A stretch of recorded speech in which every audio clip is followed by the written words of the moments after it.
The truth is, I used to sell on 10 different reselling platforms, but I've cut it down to about 3.5-ish. So although there was a time when I sold on every applicable reselling platform, in today's video, I'm gonna share with you why I decided to stick to these, I'll call it these four platforms that I now sell on.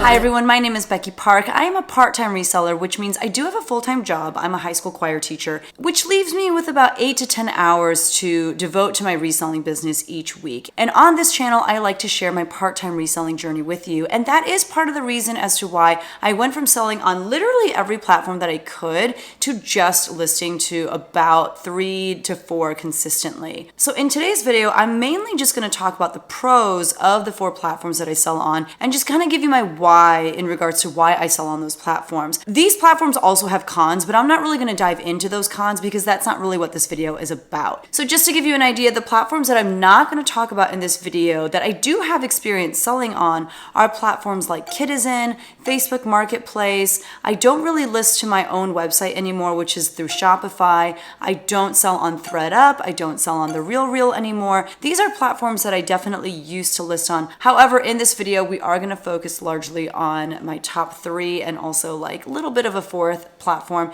And those are Poshmark, eBay, Mercari, and sometimes Depop. So let's jump right into the first reselling platform that I'm going to talk about in today's video. And that is actually the first reselling platform that got me started with my reselling journey, and that is Poshmark. Poshmark does take the biggest cut out of all of the reselling platforms that I'm going to be talking about today. It does take 20% of your fees, and if you're going to offer discounted shipping, it takes even more, but it is by far the easiest platform to list to and to ship from. Listing literally takes me about 20 seconds per listing once I've got something in list perfectly and I push it out to Poshmark, and when it comes to shipping, it's just so easy because of Poshmark's deal with USPS. You can use almost any kind of USPS shipping supply under the sun. You can use their priority mail stuff, flat rate, regional mail, almost everything except for their express mail. Anything 5 pounds and under is super easy to ship on Poshmark. And even if you are shipping something over 5 pounds, it's still easy. It just becomes more expensive and you just have to purchase a new label. But that was the reason why I got started on Poshmark, and that's why I still continue selling on Poshmark to this day. It's so easy to list there. It's so easy to ship from there. And I do make a good number of sales on Poshmark, also largely due to the fact that they have released in recent years a lot of features that help sellers make more sales. For example, I do participate in promotions like Closet Clear Out, or I will utilize features like the My Shoppers tool to send messages in bulk to shoppers letting them know that I am running a sale in my Poshmark closet. They have a lot of different ways, even though some of them may not be as user-friendly or intuitive. There are many ways to make more sales on Poshmark. Now, I know I said I wasn't going to talk about cons when it comes to the different platforms that I sell on, but one of the major cons and major complaints that people have about Poshmark is that it is pretty high maintenance. You have to do a lot in order to make sales on Poshmark. And one of those main things that you have to do is you have to share your closet.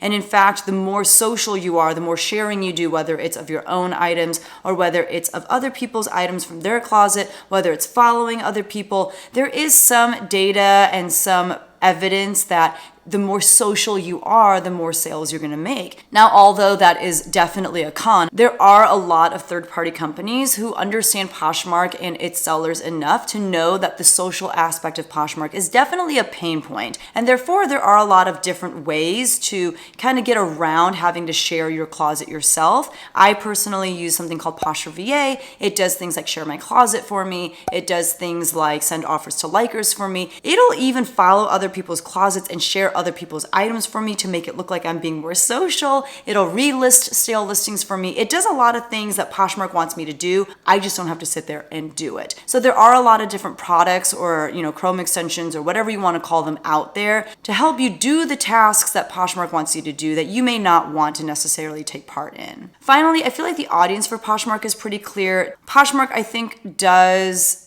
cater itself to a younger audience, people in their 20s, maybe early 30s, even like high school age kids. But you can honestly sell almost anything on Poshmark. Not only can you sell all different kinds of clothing for all different age groups, but in recent years, they've also added many different selling categories like electronics, home, pets, I don't know, some really random ones, but you can sell a lot of different kinds of things. And I am often surprised at the kinds of things, especially clothing that I sell on Poshmark. Oftentimes I'll tell myself, this is not for the Poshmark audience, and yet it'll sell on Poshmark. I think that the Poshmark audience has grown. It's not just people in their 20s and 30s, but there is an older crowd also shopping on Poshmark as well. Moving on to eBay.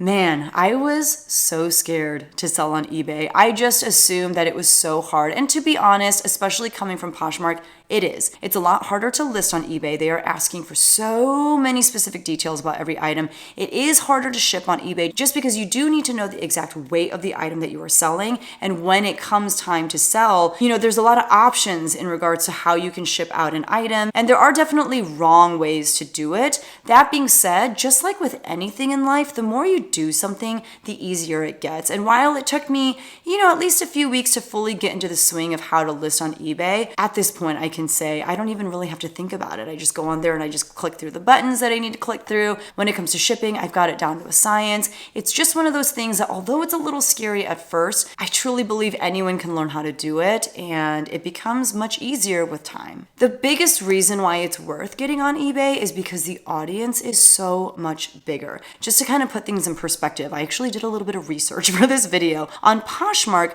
there are around 30 million registered users in the US. Poshmark has expanded to different countries, but you can't sell from country to country. So really all that matters for me as an American is how many other people are on Poshmark in the US. And that number is 30 million. Mercari, which is the next platform that I'm going to talk about, has about 23 million active users in the United States. But on eBay, there are 135 million active users worldwide. And the reason why I am including the worldwide numbers on eBay is because unlike Poshmark and eBay, you can actually sell to a worldwide audience. Poshmark and Mercari haven't figured that out yet. Like I said, those platforms are available in a few other countries, but eBay is available in many, like tens of countries in the world, and you can actually sell to people in other countries. And I don't have a lot of international sales, but I have definitely sold to people who don't live in the same country as me, which is really cool. But more importantly, it means that there's a much bigger audience that could be looking at the items in your store for sale. Another cool thing about eBay is because I pay monthly for a store, I have access to a few more features on eBay, such as the ability to run a promotion or a sale. I get like a quarterly coupon from eBay to buy like eBay shipping supplies with. A lot of people will complain on eBay that you have to pay to list, but that's only true if you're going over your monthly allotment. When you pay for a store, you're paying for more listings. So there are some benefits and features that come from paying for a store on a monthly basis. And it's definitely something I would recommend if you are wanting to take reselling on eBay seriously. But I like that they really think about reselling as a business. And I think that's the case because they've just been around for so long. eBay also doesn't require as much maintenance as Poshmark does. It doesn't require you to do things like share your listings or, follow other accounts or anything like that. Where Poshmark tends to reward those who are more social, eBay tends to reward those who are more consistent. Poshmark also wants consistency when it comes to listings and all of that. And that's why Poshmark is even that much more high maintenance. But eBay, as long as you're consistent, there's not a whole lot of other things that you have to do. And at this point, I would say my eBay sales are equal to my Poshmark sales. There are weeks when they're basically giving me the same amount. There are times when eBay is higher. There are weeks when Poshmark is higher. But for the most part, I would say they're pretty much equal. And in fact, I think last year I actually made more income on eBay than I did Poshmark. I started on Mercari probably half a year after I started on Poshmark, just because it seemed like an easier place to sell non-clothing items than eBay. That being said, I don't make a lot of sales on Mercari. However, it's a good just kind of supplemental reselling platform to have to make a little bit of extra money. And I'm always surprised by the kinds of things that'll sell over there. And I will say one added incentive to sell on Mercari is that there are no fees now for sellers. So if you sell something on Mercari, you keep every single cent of that sale, which is pretty cool. It also takes a lot less time to list on Mercari than it does a place like eBay. It is getting more and more complicated every year. I feel like every year they seem to add more item specifics. Shipping has become a little bit more complicated than it used to be, and that may continue, but for the time being, it is an easier alternative to eBay. And just like eBay, you can sell practically anything. You can sell a lot more things across a lot more categories than you can on Poshmark. And I think the people who have the most luck and sell the most consistently on a platform like Mercari are people who are selling things like collectibles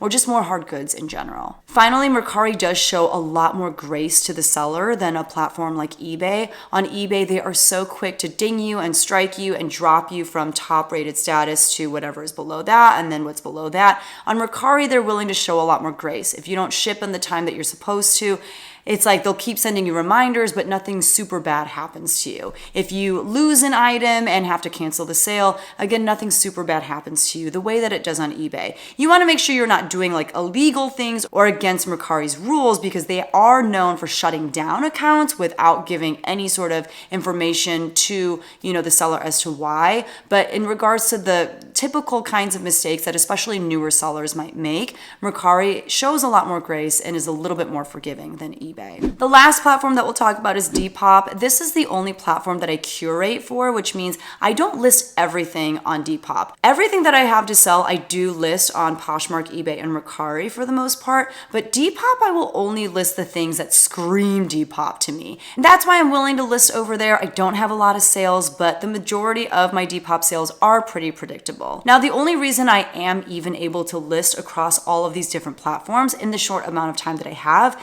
is because of a Chrome extension called List Perfectly. List Perfectly is a reselling resource that I use on a daily basis, and one of its main functions for me is to cross list. My process is I get everything onto List Perfectly first, and then I will push out from List Perfectly to the different platforms that I want to sell on, and it just makes it so easy and quick versus if I had to do all of that cross listing manually. And when I only have the time to resell part-time, I want to utilize every time hack resource that I can. So if you want to try out List Perfectly for yourself as well, I do have a coupon code down in the description below. It's BECKYPARK, and it helps you save 30% on your first month of List Perfectly. So definitely check it out. I don't think I'd be able to sell across as many platforms as I do if it weren't for List Perfectly. Those are the different platforms that I sell on and the reasons why. Let me know down in the comments below which platforms you sell on, or maybe which platforms you want to get on and just need a little bit more information about. Thank you so much for watching. If you enjoyed this video, don't forget to hit that subscribe button, and I will see you guys in the next one. Bye!